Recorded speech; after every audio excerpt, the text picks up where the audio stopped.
Nobody touched his son. Nobody came close. No one dared even breathe in the same space as that boy, not because he was dangerous, but because he was too fragile to exist in his father's world. Luca was 8 years old, blind, and lived surrounded by shadows he couldn't see, but could feel. I felt everything.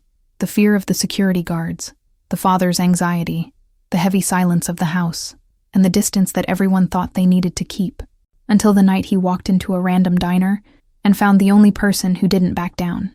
An exhausted waitress, her apron stained and her life slowly crumbling, did what no one had ever dared to do before, allowed him to see his face through his hands. And in that instant, at the tips of that boy's fingers, something happened. He smiled. He took a deep breath. He found light in the darkness. And his father saw.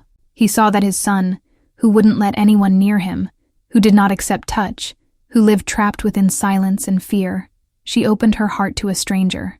But what nobody knew was that, at the moment Luca touched her face, his father's world, the world of the Mafia, revenge, blood, and debt, also caught up with him. And now there are too many people interested in this woman. People who shouldn't even know her name, much less recognize her voice, or leave notes on the door of the house where the young daughter sleeps. Prepare yourself. This is not just the story of a blind boy finding light. It's the story of an ordinary woman being pulled into a universe where love saves, and the wrong touch can start a war. The diner where I worked always smelled of burnt coffee, old grease, and dreams that never made it past the revolving door. It was the kind of place where truck drivers, night shift workers, and weary souls sat in silence, as if the world outside was too noisy to face without a sip of weak coffee. I was on my 3rd shift in a row, my shirt sticking to my back, my apron stained with ketchup, and a burning urge to cry that I pushed back every time I took another order. But that day, when the door opened and an eerie silence settled in, I knew, even before hearing footsteps, that someone who didn't belong there had just walked in, and that, in a way I didn't yet understand, my life was about to be divided into before and after. 3 men in suits walked through the door first, making their way through as if the air belonged to them. They were tall, serious, their eyes too attentive to be there just for the menu. One of them glanced at the counter, the tables, the exits, as if memorizing escape routes, but what really made my heart race was the boy behind them, about 8, maybe 9 years old, with dark straight hair falling over his eyes. He held his folding cane firmly, but the way his hand trembled betrayed his insecurity. That's when I realized he was blind, and yet he walked with the precision of someone who had memorized the world's landscape by touch. He didn't look anywhere, of course, but he seemed to feel every gaze that landed on him, as if he lived on the margins of everything, including the sight he lacked. And then he came, the man behind him, the reason even the wall clock seemed to stop. Tall, in a dark suit that looked too expensive for that place, neatly trimmed beard, rigid posture. But it wasn't the clothes. It wasn't the body. It was the look. The kind of look that not only sees you, but assesses, weighs, measures, and decides what part of his life you can or cannot enter. He placed his hand on the boy's shoulder, a firm gesture of silent protection that contrasted with his severe expression. The Mafia boss. I didn't need an introduction. The whole city knew who he was, even if no one dared say his name too loudly. And in that instant, I understood why everyone moved away when he passed by. Because even the innocent seemed to carry sins near him. I was at the checkout counter when one of the security guards pointed to the corner table, the most isolated one, the only one without bad lighting or wobbly chairs. They wanted privacy. I wanted to survive my shift.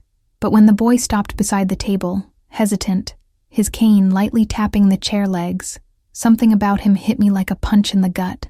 It wasn't pity, it was recognition. The kind of recognition that arises when you see someone trying to exist in a world that insists on being too difficult. He reached out, trying to find the back of the chair. The security guards waited.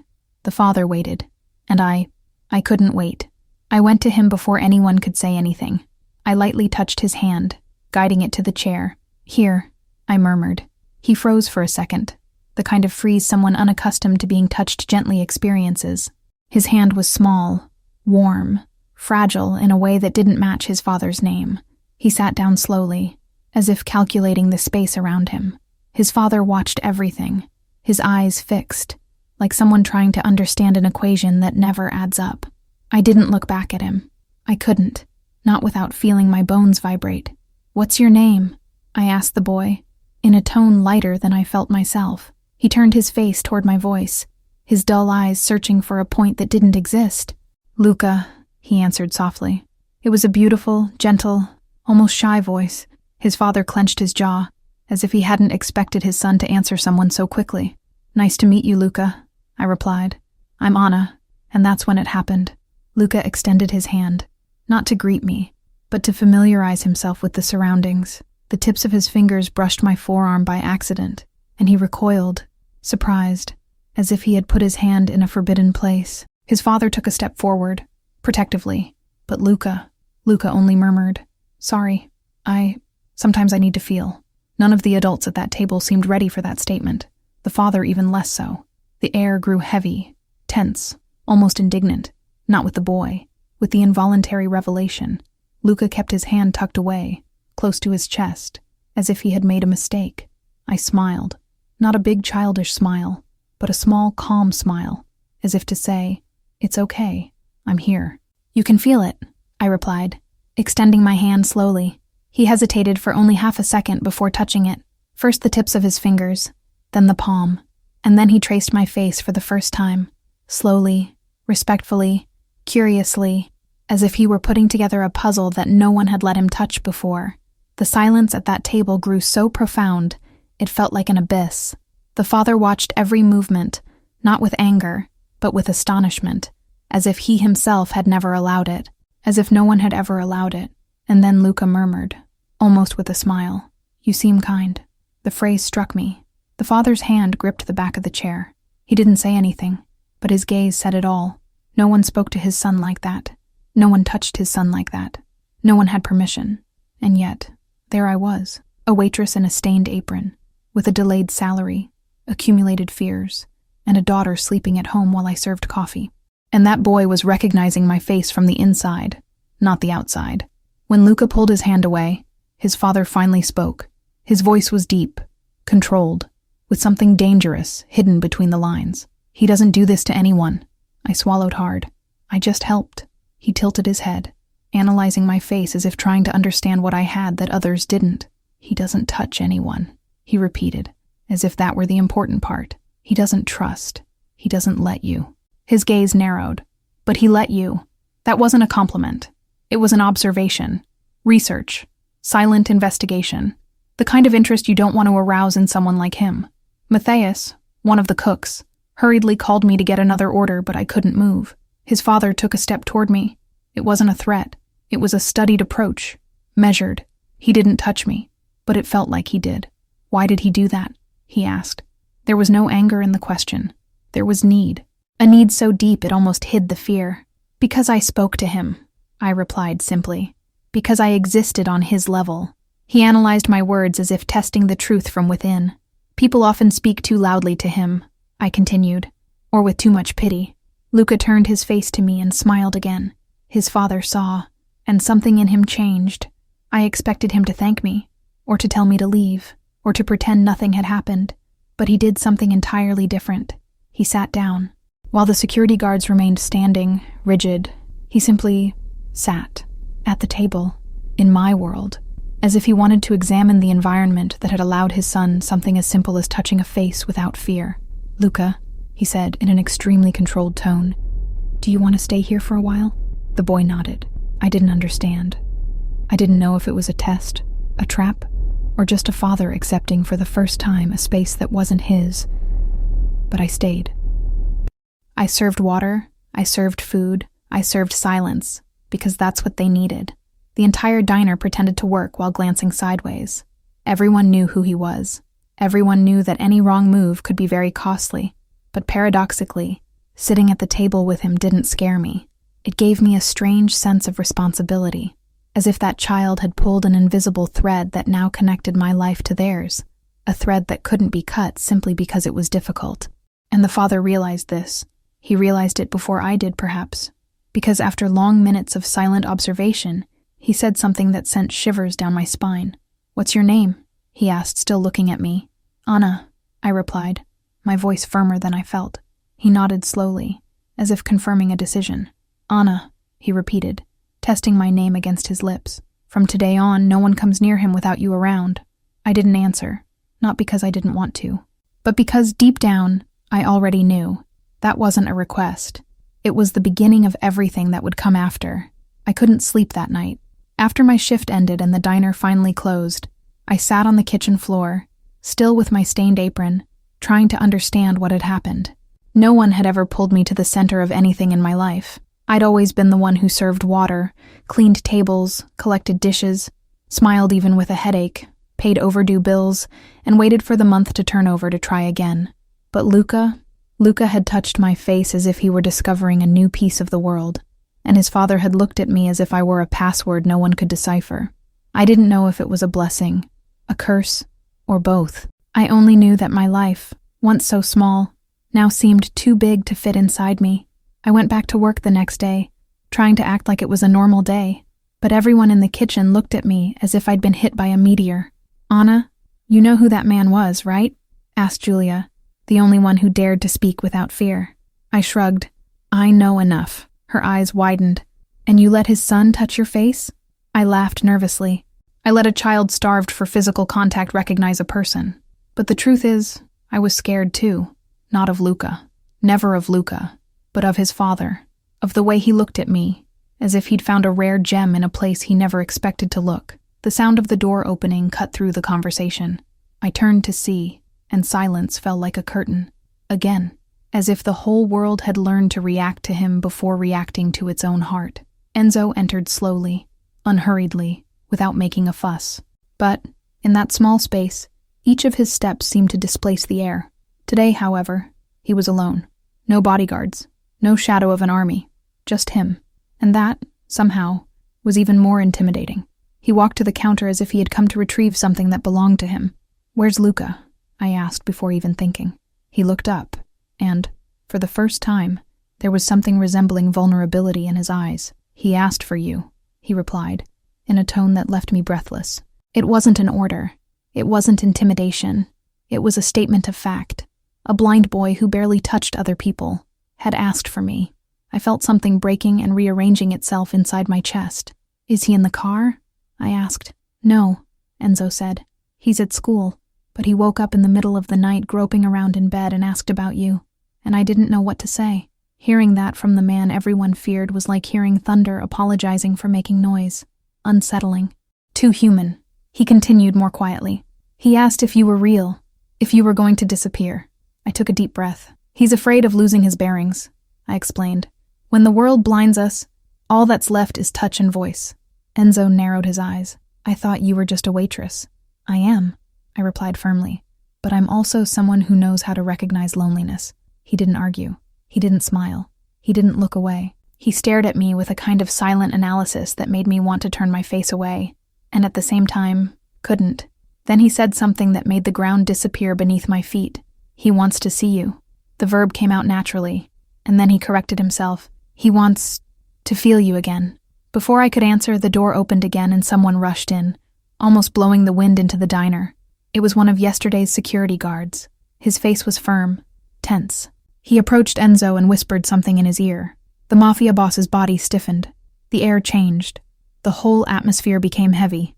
The security guard looked at me for a second, and the way he looked wasn't contempt. It was recognition, as if I had just been pulled into territory that wasn't mine. "What happened?" I asked, feeling a chill run down my spine. Enzo answered with stark truth. "Someone tried to follow Luca's car today." My throat went dry. "Is he all right?" Enzo nodded. "For now." "For now" was the most terrifying expression anyone could use with a child involved. "Why would they try to follow him?"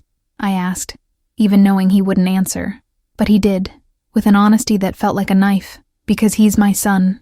The words hung between us like a threat, a promise, and a warning. He took a deep breath. "And because now they know he's getting close to you." I froze. He wasn't saying it maliciously. He was saying it out of reality, the kind of reality you can't look away from. Then I should distance myself, I concluded, trying to protect what little remained of my normal life. But his gaze hardened, not with anger, with refusal. "If you distance yourself, he'll get worse." The sentence fell too heavily on my chest. "I'm not treatment, Enzo." He took a step closer, then another. That's exactly what you are. The silence that followed felt like a minefield. Not because I want to, he continued, but because he decided. And his decisions are the only ones I respect without question. My throat tightened. I was just a woman trying to pay bills, raise my daughter, survive life. I didn't have the emotional strength to bear the weight of a blind boy clinging to me, much less the weight of a father like Enzo telling me that this was indispensable. I can't enter your world, I warned. I can't live surrounded by risks I don't understand. He tilted his head, studying my words. But you already did, he replied. When you let my son touch your face. The sentence wasn't threatening. It was true, uncomfortable, unforgiving. I need to work, I murmured, trying to emotionally escape it. But he didn't move. He wouldn't allow it. Anna, he said, and the name in his mouth sounded like a sentence. I'm not asking you for anything. He paused for a long time. I'm telling you that you're already part of this, whether you like it or not. And before I could process it, he added, I'll make sure you stay alive. For his sake. The sentence should have scared me, and it did, but it also brought a strange sense of security. Uncomfortable, forbidden, necessary. Suddenly, the security guard's radio crackled loudly, breaking the moment. Suspicious activity at the east exit, a deep voice said. The guard looked at Enzo, awaiting instructions. Enzo didn't take his eyes off me. Do you have an exit today? He asked. I swallowed hard. Yes. Then I'll take you. I took a step back. It's not necessary. He gave a half smile, not of charm, but of disbelief. Do you really think someone like you can be left alone after becoming my son's weak point? The words pierced me like icy wind. Weak point. Me, a waitress, a miserable salary, calloused hands, a world too small. And yet, I was the weak point of someone too powerful. I didn't know if I wanted to cry, run, or scream at him. I didn't ask for this, I murmured. I know, Enzo replied. Neither did he. The father the world feared seemed for a second as vulnerable as his own son. But when my son puts his hand on your face, I see him breathe. His voice faltered for a split second. And I will protect what makes him breathe. A black car pulled up silently in front of the diner. The security guard opened the door. Enzo touched my arm, lightly, without force, without intrusion. And that was enough for my whole body to understand that I had no choice that night. Not because he was in charge, but because someone out there was hunting, and because Luca had asked for me. As we walked to the car, I felt the eyes of the entire restaurant glued to my back, some with pity, others with fear, others with morbid curiosity, but no one understood. No one knew that this wasn't glamour. It was risk, it was weight, it was destiny. When I got into the car, I heard Enzo saying something to the driver in a low voice, something like, alternative routes, and don't let anyone pass. He got in beside me and closed the door. The silence that settled inside wasn't comfortable. It wasn't hostile. It was necessary. A silence that said that, whether we liked it or not, his world and mine had just intersected, and that Luca was the thread that held everything together. And that was just the beginning. As the car entered the main avenue, the tinted windows reflected only shadows, mine and his. I tried to maintain my posture, look ahead, breathe normally. But the truth is, being next to Enzo in such a small, silent space made everything seem more dangerous than it already was. He didn't speak. He just observed the street, as if he had an invisible map of the entire city in his head. Are you scared? He asked without looking at me. The question came out so directly that I felt my stomach clench. Should I be? I replied. He finally turned his face. It depends. Fear keeps you alert. Panic makes you die. The simplicity of the sentence made my heart race. I wasn't used to living in worlds where every corner was dangerous, but he was. And now, for some reason I didn't yet understand, I was also part of that script. The car swerved sharply, and the driver accelerated as if fleeing from something or someone. I gripped the door handle and looked at Enzo, seeking explanations. He adjusted his shirt cuff, too calm for the speed. We're testing routes, he said. The driver confirmed with a stiff nod. Suspicious car at the previous corner, sir. I felt a shiver run down my spine. Because of me? I asked, not realizing I'd spoken aloud. No, Enzo said. Because of him. The image of Luca came so vividly to my mind that I felt my throat tighten. It wasn't just a blind child being protected. It was a child being hunted. This is about power? I asked, trying to understand a world that wasn't mine. No, he corrected. It's about revenge. The word fell between us like an iron weight. I pressed my fingers against my knee, trying not to tremble. And what does this revenge have to do with me? I asked. He looked at me in a way I wasn't prepared for. You brought him to life. I ran a hand over my face, trying to absorb it. But that doesn't make me a shield. He didn't deny it. It shouldn't. But if someone wants to hurt a man, it starts where he breathes. My heart pounded so hard I almost heard it. I'm not your son's heir, I replied dryly. He tilted his head. No, you are the ground. The car seemed smaller. The air seemed thicker. Because that phrase, simple and raw, wasn't an exaggeration. It was true, and I didn't know how to carry it. He rested his elbow on the doorframe and watched me for too long. When you touch Luca's face, he understands where he is, who's nearby, what's safe. Without sight, the world is chaos. You organize his chaos. I turned my face to the window, trying to cool my blood. That's affection, Enzo. It's not destiny. He gave a half smile, tired, like someone who's seen the world crumble. Affection is the only thing no one can buy. Maybe that's why it's so precious to him. I didn't know how to answer, because every word he said seemed to pierce layers of myself that I myself avoided touching. And that scared me more than the suspicious cars outside. The driver slowed down as he turned onto a narrower street, an alley I would never have dared to cross alone. The dim light from the streetlights reflected off the windows, casting shadows that seemed to double in size. Why are we here? I asked. Because I need to show you something without witnesses. My heart tightened. The car stopped. The driver got out first, checking the surroundings. Enzo opened the door on my side and gestured for me to get out. Trust me, he said. I laughed nervously. It's funny, but that phrase doesn't usually work in your world. He replied too seriously. But it needs to work in ours. I slowly got out of the car, the cold ground beneath my feet, the wind cutting through the air between the buildings. Enzo walked to a side door, an abandoned warehouse with graffiti-covered walls. He unlocked the door with a magnetic card, as if he'd used that place many times before. No eyes or ears enter here that I don't allow, he explained. Inside, the space was large, dark, and silent, with a faint smell of dust. In the center, there was a monitor connected to several cameras. Do you recognize this? He asked, pointing to an image. I almost vomited. It was the door to my house. My door. Filmed at night. This happened yesterday, he said. And it wasn't me. A chill ran down my spine like ice water. So, someone was there. Before the note. He nodded slowly. Yes. My stomach churned. And you knew and didn't tell me? His gaze hardened. Firm. I needed confirmation. I needed to know if it was coincidence or intention. The word intention made me tremble. And now? I asked, almost voiceless. He took a deep breath. Now I know it's intention. I leaned on the table, feeling my legs weaken. Why me? Why follow someone like me? He answered with the terrifying calm of someone who knows monsters. Because you're small enough to reach, and big enough to destroy him if you're taken out of the way.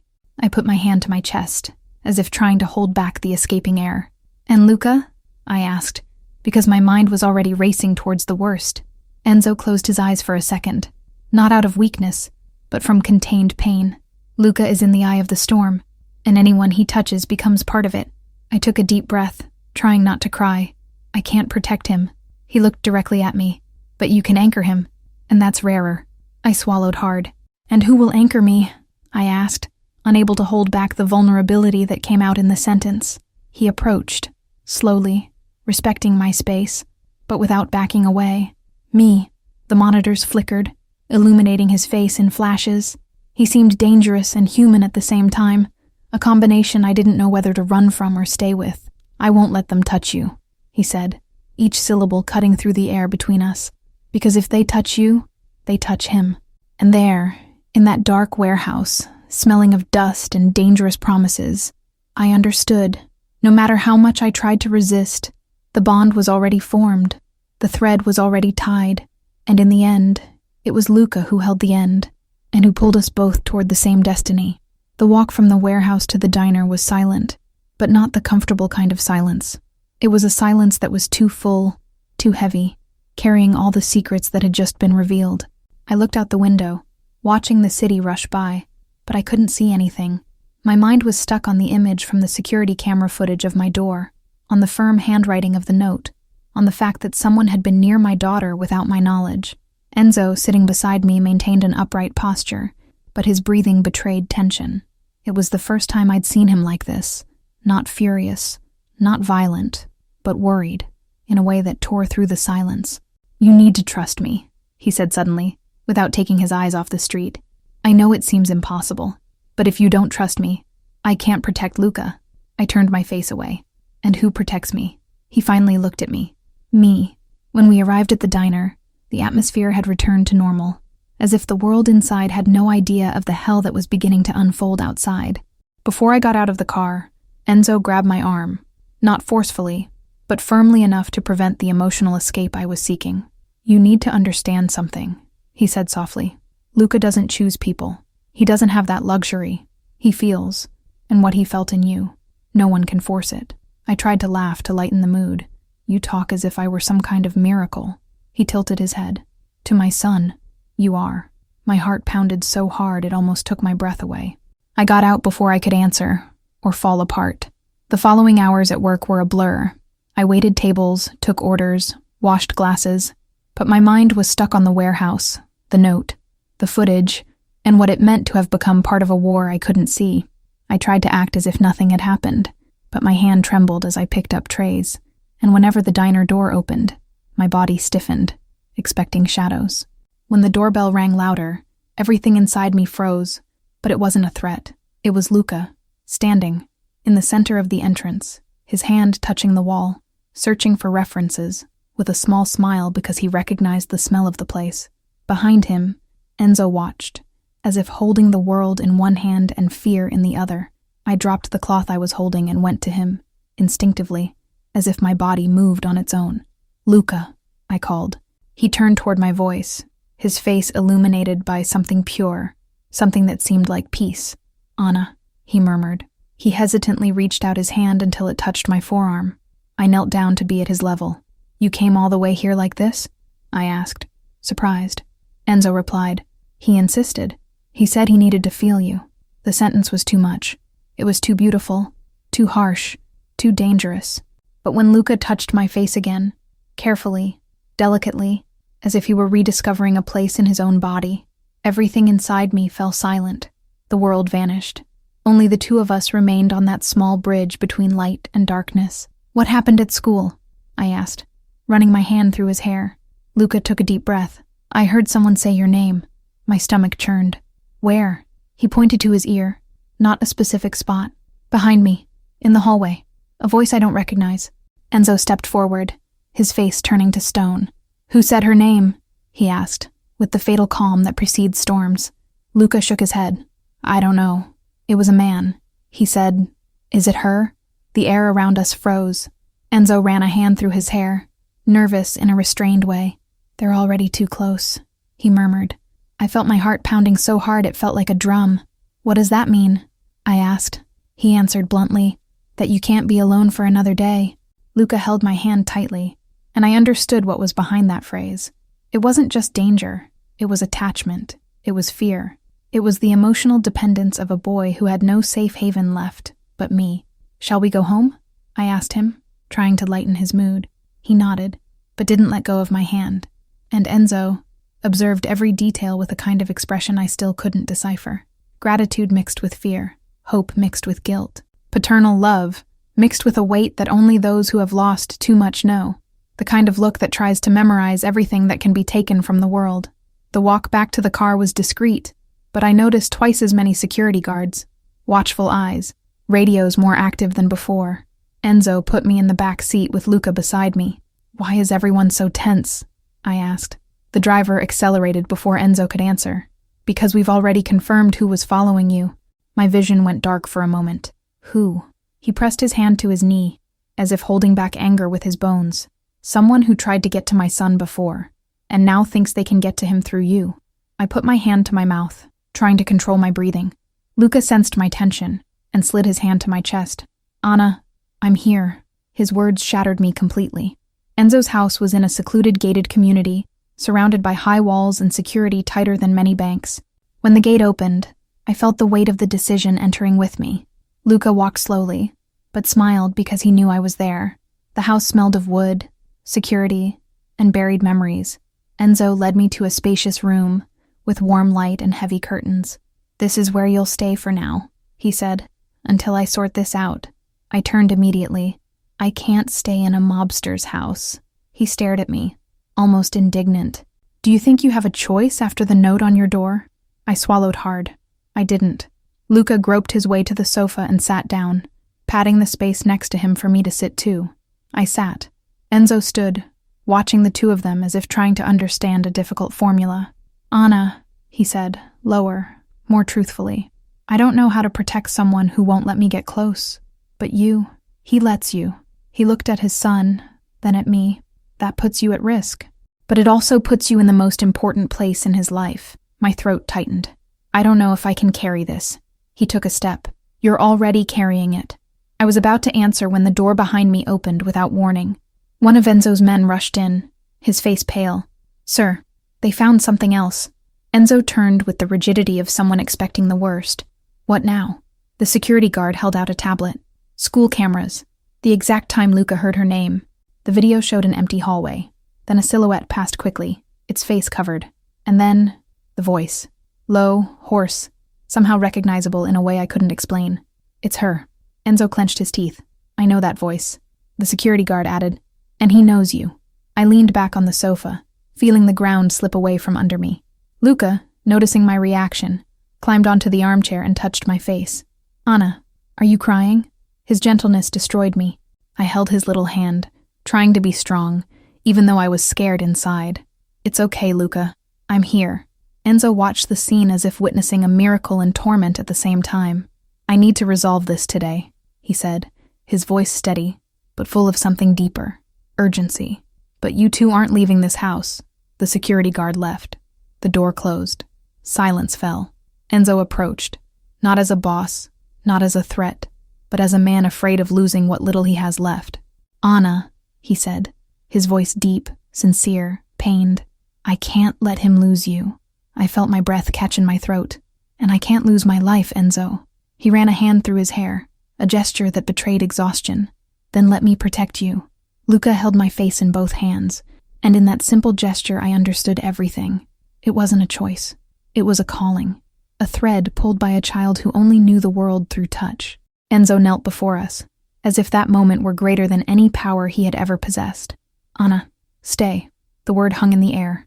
Luca squeezed my face, and I felt destiny being decided between a father, an exhausted woman, and a boy who saw everything through his heart. I hadn't expected his house to be silent, truly silent.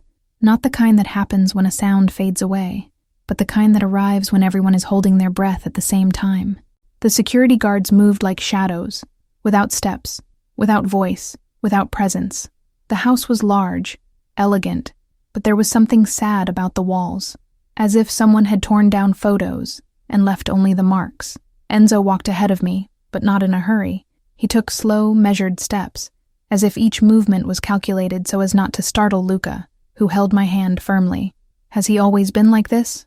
I asked, cautious. Enzo let out a short sigh. "No. Before, he ran." It hurt to hear. It hurt because it meant loss before I even arrived. When we entered a smaller room, lit by yellow lamps, Luca let go of my hand and went straight to a fluffy rug that seemed chosen just for him. Carefully, he knelt down and stretched his fingers, familiarizing himself with the space. "Did you leave this here for him?" I asked. Enzo nodded.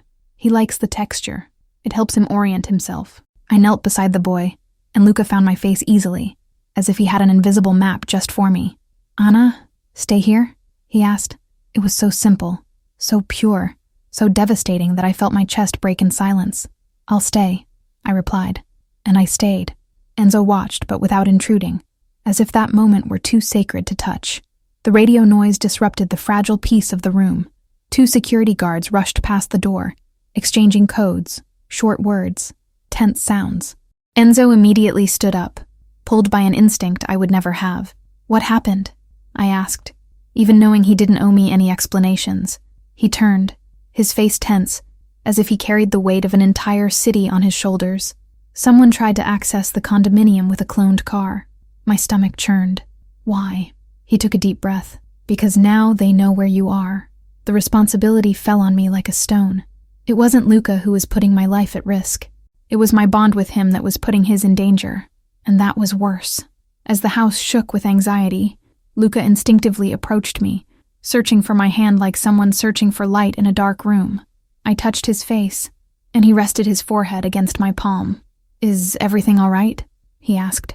"How do you explain a war to a child born into its midst?"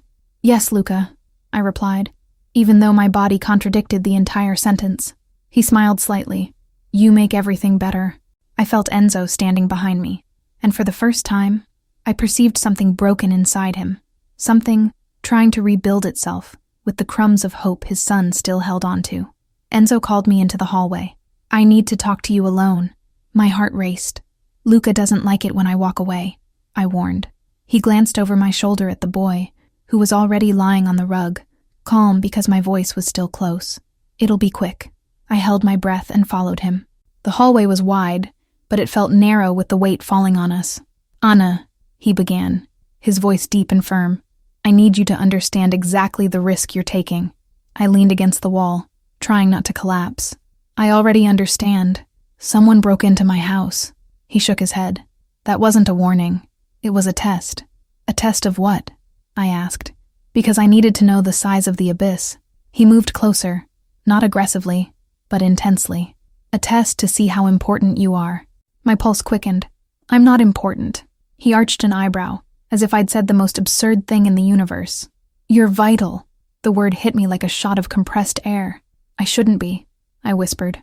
"But you are," he said. "And in our world, vital things have a price." I closed my eyes for a moment, trying to contain the panic. "And what's the price of a waitress?" He stared at me so deeply it seemed to pierce my skin. "Enough to start a war." I didn't want to hear it. I didn't want to believe it. But then he opened a side door and showed me something I'll never forget. Screens. Many. On all of them, different angles of the city. Streets, buildings, school entrances. And in the left corner, my street, my door, my building. "You monitor all of this?" I asked, horrified. He shook his head. "Not all of it." He pointed to the screen showing my street. "Only what matters." The revelation stunned me. "Since when?" I asked, almost voiceless. "Since yesterday." I swallowed hard. "You installed cameras on my door 24 hours ago." He moved closer. "I installed protection, because someone had already put up a threat." The psychological impact of this made me lean against the table behind me. I didn't know if I wanted to scream, cry, or run away from that man. "I don't want this." He tilted his head. "But you want to live, don't you?" The brutality of the phrase scared me. I tried to breathe slowly, but it was impossible. "I don't want to become part of any of this." He replied with the raw truth I was trying to avoid. "You already are." I almost laughed nervously. "Just because a child held my face?" He shook his head. "Just because a child found light in the darkness." I wanted to be strong. I wanted to be cold. I wanted to be someone who could set boundaries with a man like him. But the truth is, Luca had pulled me in with his small hands. And now I was trapped. Not out of fear, but out of attachment. "What if I say I won't stay?" I asked, without courage, but honestly. Enzo took 2 steps until he was too close, but didn't touch me. "If you say you're leaving, Luca will break." I felt my eyes burn. "I'm not his mother." "No," Enzo said in a strange, almost broken tone. "But you're the first safe haven he's had since he went blind." The words hit me hard, as if someone had ripped away my structure and left me exposed. "I didn't know," I murmured. "And how could you know?" he replied. "Nobody ever let him touch your face. Nobody ever let him get that close. Nobody ever stayed." The word echoed. Stayed. Luca had said it in the hospital, and Enzo was now repeating it as confirmation. I put my hand to my mouth, holding back tears. "I'm not ready." He took a deep breath. "Nobody is. Not even me." And that was the most disarming thing of all. Seeing the Mafia boss admit that he was lost too. We went back into the living room and found Luca asleep on the rug, one little hand outstretched in the air as if he'd searched for my face before falling asleep. The scene broke my heart. I walked over to him and covered him with a light blanket. Enzo stood in the doorway, watching, as if he saw something he couldn't put into words. "He never falls asleep this fast," he murmured. "Never," I ran my hand through the boy's hair, and he sighed, relaxed. He senses when he's safe, I explained. And you give him security. Enzo looked away, as if that truth hurt more than it comforted. And what do I give you? He asked, softly, unexpectedly. I turned slowly. The question wasn't meant to be provocative. It was sincerity, pure, raw, uncomfortable. Trouble, I replied. He gave a sad half smile. I give myself trouble. You just exist. And the way he said exist made me feel something I didn't want to feel, something too dangerous to live there. Before I could answer, Luca moved his head and, still asleep, held my hand, as if he wanted to make sure I wouldn't disappear when he closed his eyes. What I didn't know yet, and what Enzo already knew, was that that image, that simple gesture, that small hand holding mine, would be exactly the reason why, hours later, someone would make the worst possible decision, to try to drag Luca away from the only place where he felt safe, from me. And nothing, absolutely nothing, in his father's world would remain standing after that. I don't know how long we stayed there, the three of us breathing the same heavy air in the silent room, while the house seemed to hold its breath along with us. The blanket covering Luca rose and fell slowly, in a rhythm that calmed my chest and, at the same time, frightened me.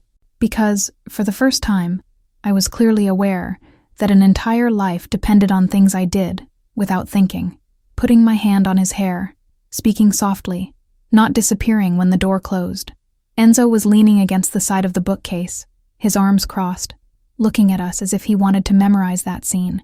It wasn't a scene from a movie, nor one of power. It was a scene of a strange, patched-together family, a family born from a flaw in someone's plan. The first sign that something was very wrong didn't come from a scream or a gunshot. It came from the light. The house lights flickered rapidly, twice, as if someone had touched an invisible wire. Enzo raised his head immediately, his whole body going on alert. "This isn't a power outage," he murmured. Then, the silence was broken by the static of radios outside. An urgent voice exploded in the hallway. "Perimeter compromised! Movement on the north wall!" My heart raced so fast I thought I was going to faint. Enzo was already at the door, transformed into something else. Not the man who had spoken to me in the hallway, nor the father kneeling at the edge of the rug. He was the boss, the man the world feared. And strangely, at that moment, that's what gave me some kind of security. 2 security guards entered the room, closing the door behind us, their hands near their weapons, their eyes scanning every corner. "They managed to get past the first gate," one of them said, breathless. "We don't know how many there are." I knelt beside Luca, who was starting to stir, sensing the atmosphere change. "Anna?" he murmured, sleepy, but already with his hand in the air, searching for my face. I reached for his hand before the anxiety rose. "I'm here," I replied, trying to keep my voice steady. Enzo gave quick, sharp orders that I couldn't process. I only saw men moving, doors being locked, something heavy being dragged downstairs. The kind of preparation you only see when war arrives in your living room. "There's a safe room at the back of the house," one of the security guards said, turning his attention to us. "We need to get them both out of here now." I swallowed hard. "I'm not going to let him wake up without me," Enzo answered before the man. "She's going with him." The firmness of the statement left no room for discussion. Luca was already more awake, his chest rising faster. "What's happening?" he asked, his voice trembling. I ran my hand over his face. "Nothing we can't face together, okay?" Was it a lie? It was. But sometimes the only way to keep a child alive is to hold fear by the neck and pretend it doesn't exist. We left the room surrounded by armed men. The hallway was different, with emergency lights on, and a silent alarm pulsing somewhere in the house. I felt the floor vibrate with footsteps I couldn't see. Luca squeezed my hand so hard my fingers ached. "Anna, talk to me," he pleaded, his voice small. "Tell me where we are." I began to narrate everything. We're walking down the hallway. There's a soft rug under our feet. To the right, there's a large painting. It looks like a city at night. To the left, there's a closed window, and I'm next to you, holding your hand. It was simple, almost childlike, but I felt his body relax a little. He needed a map, even without seeing it. The secure room looked like a mix between a bunker and an expensive hotel guest room. Reinforced walls, a heavy door with an electronic lock, its own ventilation, a large bed, a sofa, a monitor mounted on the wall showing various angles of the house. When the door slammed shut behind us with a heavy click, I understood the gravity of what was happening outside. Enzo stayed outside for a few seconds, talking to the men. The door was still open, but his presence filled the entire passage. "Are you coming in?" I asked, more abruptly than I intended. He hesitated. Instinct told him to stay outside, fighting, but his gaze went to his son, and that decided it. "I'm coming in." When the lock clicked, the metallic sound sent a shiver down my spine. We were locked in, protected, and trapped. The monitor showed black and white images outside. Men running near the wall, cars moving at the entrance to the condominium, shadows trying to get closer and being blocked by other shadows. Luca squeezed my arm. "Are there many people?" I didn't lie. "There are, but no one will get here." He took a deep breath, his chest still racing. "I hate when it gets all dark inside," he said softly. That's when I understood. For him, it wasn't just the fear of what might get in. It was the fear of being trapped in a darkness he couldn't control. "Luca, come here," I asked. He stood up slowly, guided by my voice, until he was right in front of me, so close I could feel his warm breath. "Put your hands here," I said, guiding his fingers to my face. He obeyed, his fingers caressing my cheeks, my forehead, my chin. "I'm here. Can you see me?" He nodded, his empty eyes filled with something alive. "I can." Enzo watched, standing beside him, with an expression I couldn't describe. It was seconds, maybe minutes, but in that touch I felt his world anchor itself a little, as if, while my features were there, the rest could collapse without lifting him from the ground. A loud bang outside interrupted the moment. The monitor showed a quick flash on one of the walls, followed by smoke. "Flash grenade," Enzo explained, in a tone too technical for that scenario. "They're trying to confuse the security." I bit my lip. "Are you sure this door holds us?" He looked at me, serious. "If this door falls, it's no longer a house. It's open war." The silence that followed was worse than the noise, because it carried the possibility of that being true. Luca was trembling. I held his shoulders. "Do you trust me?" I asked. He nodded without thinking. Enzo stared at me, and I saw in his eyes the unspoken question.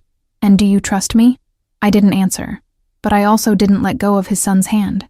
The attack lasted less than the hours that passed inside that room seemed. Gradually, the images on the monitor began to change.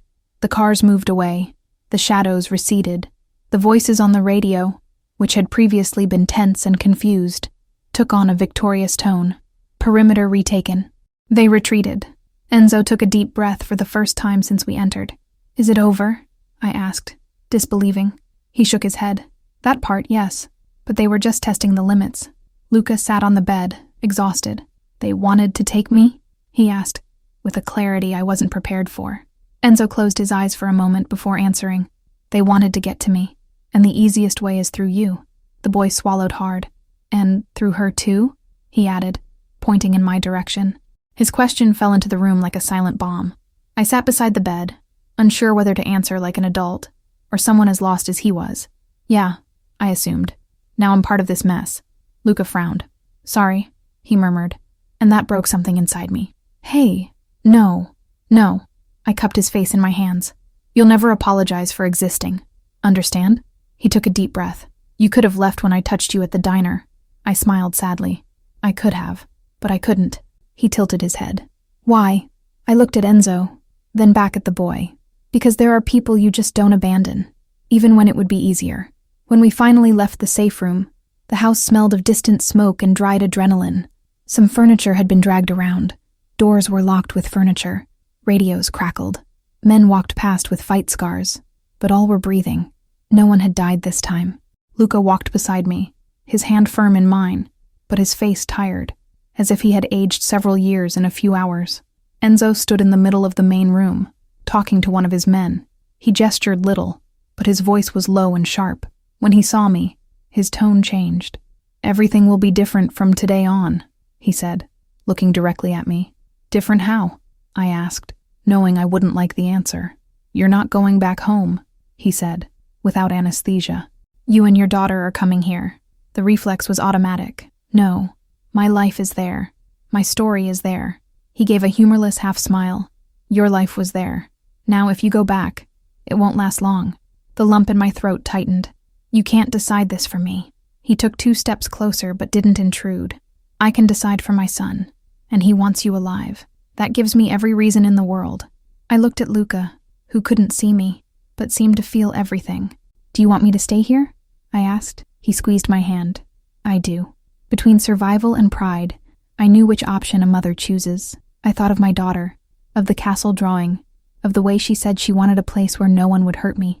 I thought of my front door on the screens, of the firm handwriting on the note, of the hoarse voice saying, "It's her." And I thought of Luca's hands on my face, trying to see something in the darkness. The choice had already been made long before it was spoken. I just hadn't yet had the courage to accept it. "My daughter is coming here," I finally said, my voice faltering slightly. "But I have one condition." Enzo's eyes narrowed. "What?" "I won't be your pawn," I replied. "I won't be a bargaining chip, an excuse for nothing, a facade for nothing. I'm here for him, and for my daughter. That's all." He stared at me for far too long, as if assessing how much truth there was in that sentence. In the end, he nodded slowly. "You're not my pawn," he said. "You're the only thing I can't control in this house." For some reason, that scared me more than any weapon in the hands of any enemy. But it was also the most honest thing he had ever said to me. Luca yawned, still tired, resting his head on my arm. Enzo looked at the scene, and for a moment, let his guard down. There was no boss there, no thief, no mobster, no legend. There was only a man who had almost lost his son again, and who knew that if I hadn't been there he might have lost him forever. "Thank you," he murmured, so softly I almost didn't hear. It wasn't the thank you of someone used to receiving. It was the thank you of someone who knows he owes more than he can pay. I didn't answer aloud. I just ran my hand through Luca's hair, as if to say, for him, it's okay. That day, when it finally got dark and the house began to recover from the attack, I sat on the sofa with Luca leaning against me and realized there was no turning back. The invisible waitress from the diner now slept in a mansion surrounded by armed men. The mother, who lived in fear of not paying the electricity bill, now feared something much bigger. And the blind son of the Mafia boss had found the only face the world couldn't take from him without starting a war. I closed my eyes for a moment, feeling the weight and the privilege of that place. The enemy was still out there. The hoarse voice still lingered somewhere in the city, repeating my name in hallways and school doorways. The note was still a promise. The cameras still showed streets I might never walk alone again. But inside, in that space between Luca's breath and Enzo's heavy gaze, there was something no weapon could control. An unlikely bond, born from flashes of light in the dark, from small hands groping faces, from an exhausted woman who decided to stay when the whole world told her she should run. And sometimes, it is precisely this type of choice, made in silence, without glamour, without witnesses, that changes the ending of stories that everyone thinks they already know. If this story touched you in any way, if there was a moment when you simply held your breath, then comment below which scene kept echoing in your head. Was that when Luca touched her face for the first time, trying to see someone who hadn't run away? Was that when he asked if she was going to disappear? Or was it the moment the house darkened, the attack began, and she realized she was already part of a world she never chose? I want to know, which scene impacted you the most? And I also want you to tell me, where are you hearing this story from? Which city? Which country? Let's turn the comments into a living map of shadow hearts. Comment below, and let's see how far this community can go. And do me and everyone here with you a favor. Reply to someone else's comment. This isn't just a channel. It's a space where every person who comments becomes part of the story, where their theories, emotions, and opinions fuel the universe we're building together. Talk to each other. Discuss. Ask each other questions. Let this comment become a meeting point. And of course, if you haven't already, subscribe to the channel, turn on notifications, because the stories that follow will be even more intense, deeper, and more dangerous, and you don't want to find out only halfway. Now it's your turn. Comment where you're watching from and what part gave you the most goosebumps. I'll see you in the comments. And in the next chapter of this universe where a single touch can change destinies.